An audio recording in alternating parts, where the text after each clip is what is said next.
Bad boys? Bad boys? What you gonna do? What you gonna do when they keep making these sequels? Will Smith, Martin Lawrence, back at it again. We'll go behind the scenes now and then for the tried and true summer movie mega hit. Also, I hate to speak in movie cliche quotes, but your heart will sing and your spirit will soar. It's the feel-good hit of the season. It's relentlessly inspirational and... All right, I'm done. But it's all true. I'm just talking about Ezra. We'll talk with the director and stars and how it makes the world a better place. And then lock the door and throw away the key for 60 days. We're talking about 60 Days In. It's back for another season in the most crime-ridden state in America. Of course, I'm talking about the hard-hitting streets of Utah? Utah? I guess it's true. They got some drama there. We'll talk to the sheriff about it. And once we get inside, we'll get outside to give you a preview of Inside Out 2. Come on now, take a seat and take a look. Let's do it. Let's take a look. If I could just... Sorry. The No More Out to the bathroom was closed off, so I had to go that way. Like, not literally back there, not with all these electronics, but you know what I'm talking about. Hey, how you doing? It's time for Bad Boys to save the box office. I know we said that about everything opening in May, but it didn't quite do it. And look, I know the show Take a Look is where we talk about movies on big screens and small screens alike, but right now, let this be a public service announcement. Get out there and go see a movie. Right now! Well, I mean, not right now, but after this show, in about 27 minutes, I want you to go see a movie, and might that movie be Bad Boys 4? Yes, Bad Boys, what you gonna do? I don't want to get into this until we talk with someone who went to a deep dive on Bad Boys Ride or Die, my friend, Jasmine Simpkins. How you doing, buddy? Hello. How are you doing, buddy? Yeah, I'm doing awesome. You are one of the most highly regarded entertainment journalists throughout Hollywood. But more importantly, you're a friend of mine, and I got to tell you, if it's okay, how I first met you. Okay, go ahead. All right. This sounds like it's a deep flex, and indeed it is because it's true. The billionaire Richard Branson invited you and I and a couple other people to join his private helicopter to go to his spaceport. We were among the first in the world to ever see where private space was going to happen for the very first time, specifically to talk to Will Smith. Do you remember that? Yep, I remember that. Yep. Okay. Full circle moment, right? It was a very cool moment, and it sounds like I'm lying, and thank goodness I have. If not for like this 15 seconds of Twitter, there would be no record of it whatsoever to prove that it took place, but it took place.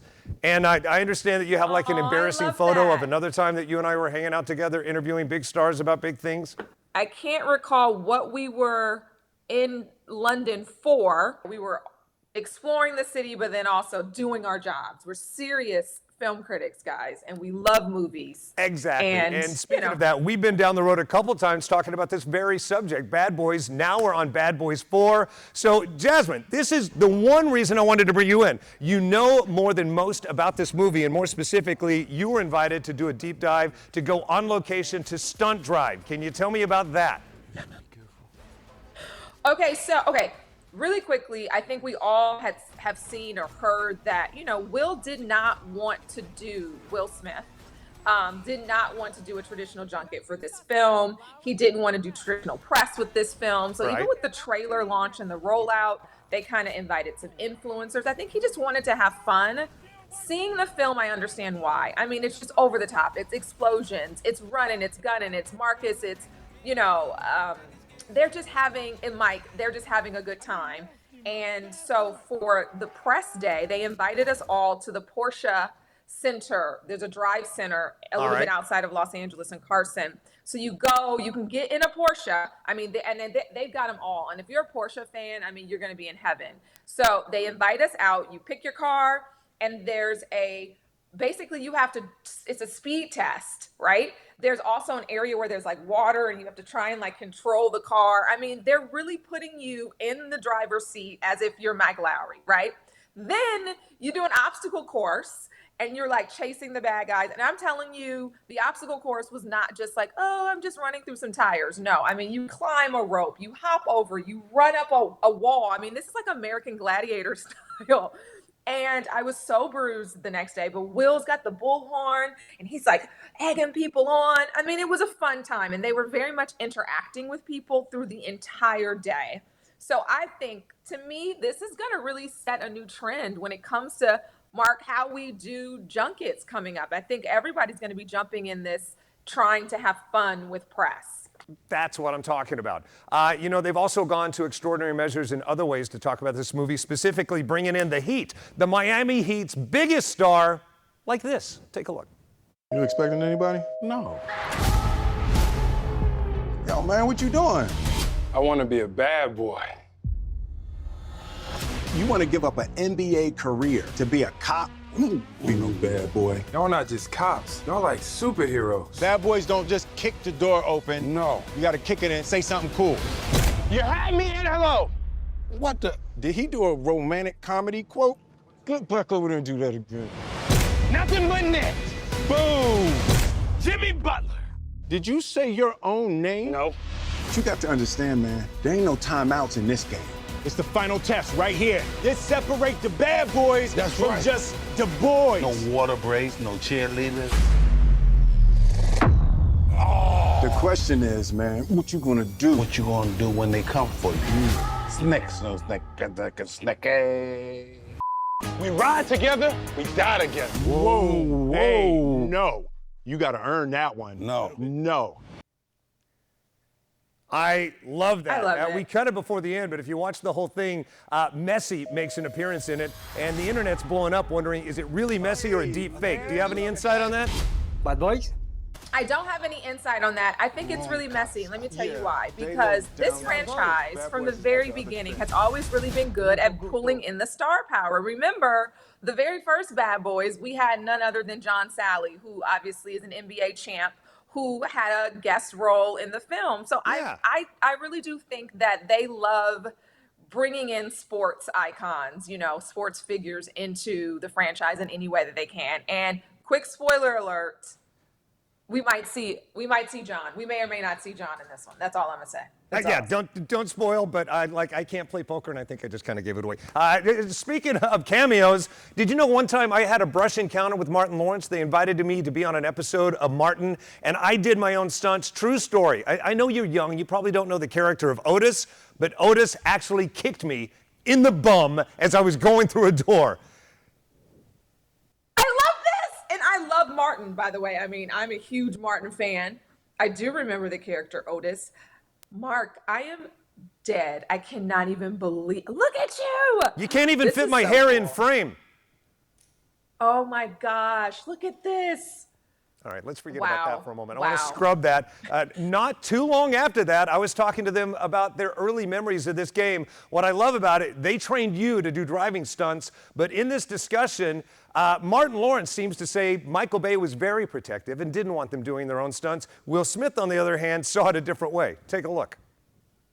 That's not high risk, then they don't mind, they're supported, but for the most part, nah, I twist my ankle, jumping over a fence or something, and Mike he didn't like, he got really upset. He don't want you getting hurt. No. He's got an insurance policy to pay for. Well, no, this thing, I think he genuinely, wants you to be all right. He don't want you to get hurt at the expense of making a film. It's just movie making. What about these action sequences? Michael Bay's got to have it kind of pushing everything to the next level, even where his actors are concerned. Does he take out like the most awesome insurance policy just in case?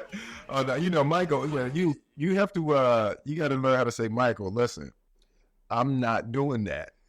So you can put somebody else in there and have them drive that car off of that hill, but I'm not doing that. He's like, come on, man. Come on, dude. Just go get it. Come on. You're an action hero, dude. Right. Like, okay, I tell you what, I'm going to be in my trailer. Man, that's worth the price of admission alone. Will Smith doing a Michael Bay impression. I love that. I loved seeing them when they were like 12 years old starting this movie, which is, by the way, about how old you were when you started your entertainment career, as I recall. So, Bad Boys 4, Ride or Die, go see it. Why? Why go see it? Oh, I love that you asked me this question because I've been seeing people say that people who've seen it already, that it's the best of the franchise. And I want to quantify why I think it is the best of the franchise. I think it's the funniest of the franchise. Martin Lawrence is, I think, back to his comedic chops and timing. He just was so quick, so witty. The jokes were just, I would love to have known how much of those jokes were written or some of the things that he just came up off the top of his head. I mean, you laugh out loud a lot in this film, and I think it's all thanks to him. The explosions are there, the run sequences, the amazing shots, that we know from these films. That's all there. They didn't take anything away. They didn't add anything extra, I would say, either. It's your typical Bad Boys film. I just think it's funnier. I agree. It's hard to write when people reach a certain age and they're trying to pull off being in an action movie. I thought they wrote around that perfectly. It has the heart of a Jerry Bruckheimer, Michael Bay film, which is where this franchise all began. Jasmine Simpkins, you are amazing. Where do we find you on Instagram? You will find me at Jasmine A. Simpkins on Instagram and Jazz, Jazzaki, on X. Love you on KTLA in Hollywood. I also love you on Hip Hollywood, and you're an amazing human being. Thanks for hanging out with us. Thank you. There you go. go. See Bad Boys, all right. guys. Thank you, Jasmine. Coming up next on this very show, take a look at a different kind of movie. No big explosions, no big stunts. However, there is a road trip involved, and that kid, I think he's going to go on to win the Oscar. I'll tell you why. As Take a Look continues, we'll be right back.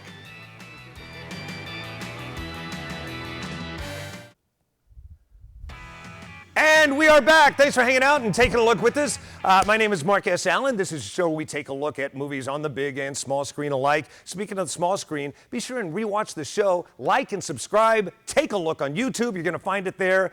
But forget about that for now. I want you to go out to the movies right now because this next movie will help you escape the summer heat and also make you feel better. This is the movie the world needs right now. It's Ezra. Remember this name. William Fitzgerald. He is the true star of the film. I don't care who else is billed in it. He is the kid in this movie. The movie is the story of an autistic boy who is 12 years old. He, too, is an autistic boy playing that part at 12 years old, robbing every scene. He crushes it in every performance against Oscar winner Robert De Niro, Bobby Cannavale, Rose Byrne. In fact, I spoke with the latter two about it. Take a look. Two of you are the best of the best, and you worked with the best of the best. But when you're playing opposite this guy, how do you hold your own without, just looking around and go, are you seeing this? Are you looking at this performance? Rose, for you specifically, how was it?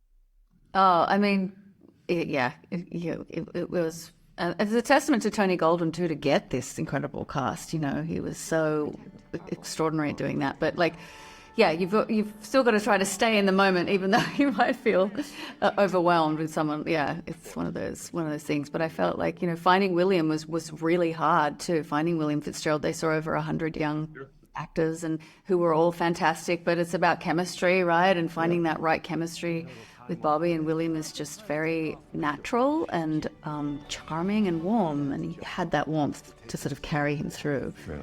And you're right. There were many, many times that you'd go, you'd cut and go, did you see what he did? Did you catch that? Because this kid was just money every time. Such nice people, and this movie is so heartwarming when even you see the actors in it, you go, oh, I love those guys, largely because of the movie I just saw them in. I think I forgot to say how funny this movie is. It's funny, albeit poignant, all at the same time. It compares to nothing else. It's directed by and also stars Tony Goldwyn. Now, if that name doesn't automatically bring up the image, he's the bad guy in the movie Ghost. Anybody? Regardless, we talked. You'll remember. Take a look. Let's talk about casting gold. Your title star in this movie. To be in a scene with Robert De Niro, and this is your first movie, and you're stealing every single moment in that scene. It says something. At what point did you look and know that you had gold? Well, with William, we were always going to cast an autistic child to play Ezra. There was no way we were going to cast a neurotypical actor to play that part. So we launched this major nationwide search, saw over 100 kids, and couldn't find him. And we found William about 3 weeks before we started shooting. His mom sent in a tape, and we were blown away by it. And we asked if he could come in the next day to meet Bobby. It turned out he was on the East Coast where we were. And William, the second I met him, first of all, he looked like Tony Spiridakis' son, Dimitri. When he came in and met Bobby, he was just a natural. They hit it off. He was completely unintimidated. He'd never acted before, but knew what he was doing. They were improvising, in the audition room. He was completely unintimidated by Robert De Niro. He has that rare thing that great actors have of being able to just unselfconsciously be himself in front of the camera. Rare thing indeed. My organization, the Broadcast Film Critics Association Critics' Choice Awards, I'm telling you right now, that will be the best youth performance. The kid should get an Oscar. Someday, indeed, he will. Look, we are going to talk about small screens in a moment, but right now I'm saying, get out to the theaters and go see Ezra. It is joyful and triumphant. So there, preaching over. All right, now a little something I know about, being locked up. Maybe, maybe not. Regardless, 60 days in, we're going to go behind the scenes of one of the most brutal, one of the most hard states in America. Of course, I'm talking about Utah. Utah? No, that's what they tell me. I talked to the sheriff himself behind this. He'll explain next as we take a look.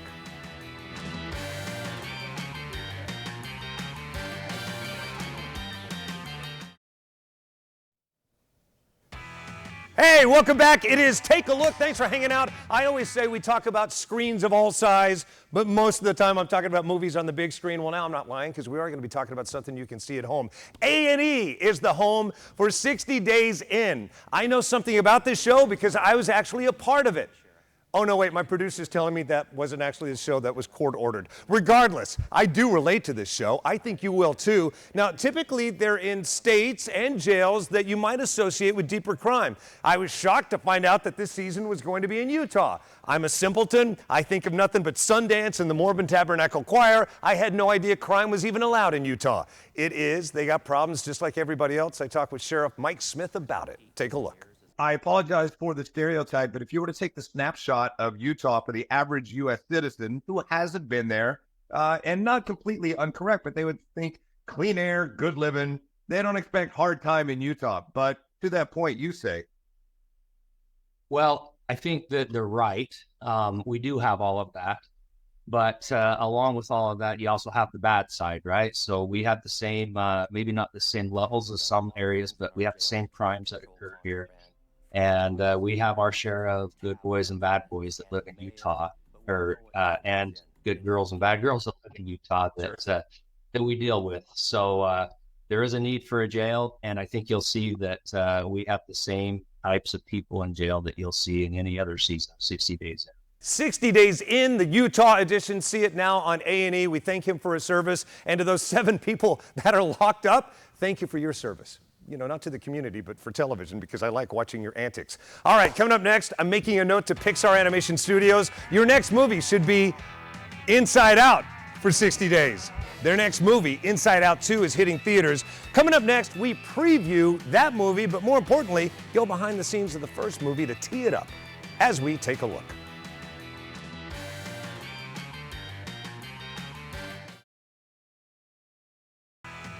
Hey, we're doing it live. Welcome back.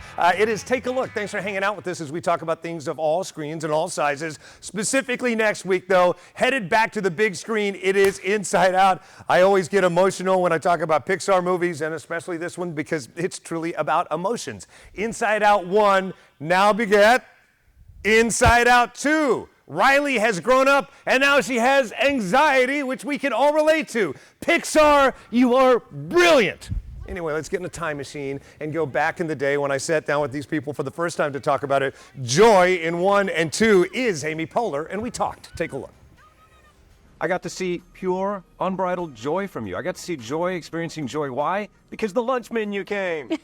Yeah, I'm just about to order my lunch. It's exciting. And this very important interview snatched you away from that. However, with that said, did you have a chance to see something that brought you joy?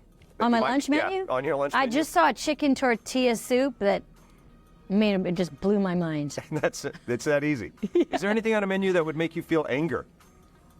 Maybe just what is overpriced wine, because I know a little bit about where wine comes from and what it costs to the wholesale cost. And when I go to a restaurant, I'm like, you guys don't have any option under $50? Okay. Oh, you don't have a nice white under 50? All right, so I'm walking in here. We're in the historic Beverly Hilton Hotel. That's right. And they have this wall of fame because the hotel's turning 60 years old, right? And so I'm looking, and what do you got? You'll look in this picture, and you'll see the legend. You see Frank Sinatra, Dean Martin. Oh, there are a couple presidents on there, and then down here, look, there's you. Hey, there I am. So is that gonna blow your mind? That's right. It was when I was married to Dean Martin.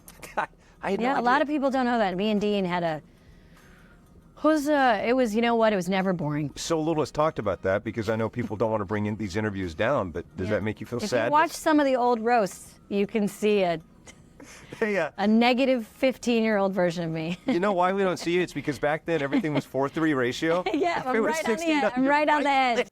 So funny. I cannot wait to see her in this new movie. And next week we will go big on it. And she joins us again, only in the here and now, to talk about it. All right. So it kind of makes me sad to bring up my inside out emotions, but two of the characters have been replaced, but I talked to the original voices. That would be Mindy Kaling and Bill Hader. Now, something that I will tell you right now, this interview is legendary. There are people trying to get the raw copy of it because they delve into an inappropriate area. I will never tell anyone what was discussed in this room, but here's a hint. Take a look. Yeah. What's the first time you felt disgust? I think disgusting. And I think that, I'm not saying general things that disgust you. Andy, what is happening? I'm not going to say it. We're losing control. The ship is going down. All right, meet up with me sometime, maybe in person. I'll tell you if I like you. And chances are I like you because I like everybody. All right, I love this movie. Like I like everybody, I love everything Pixar puts out. Historically, it is the most Academy Award-winning studio in the world. And we're going to go back on site next week from Pixar Animation Studios to talk with the entire cast of Inside Out 2. In the meantime, have yourselves an awesome time. Don't forget to like and subscribe on YouTube. And I'm shutting up now. See ya.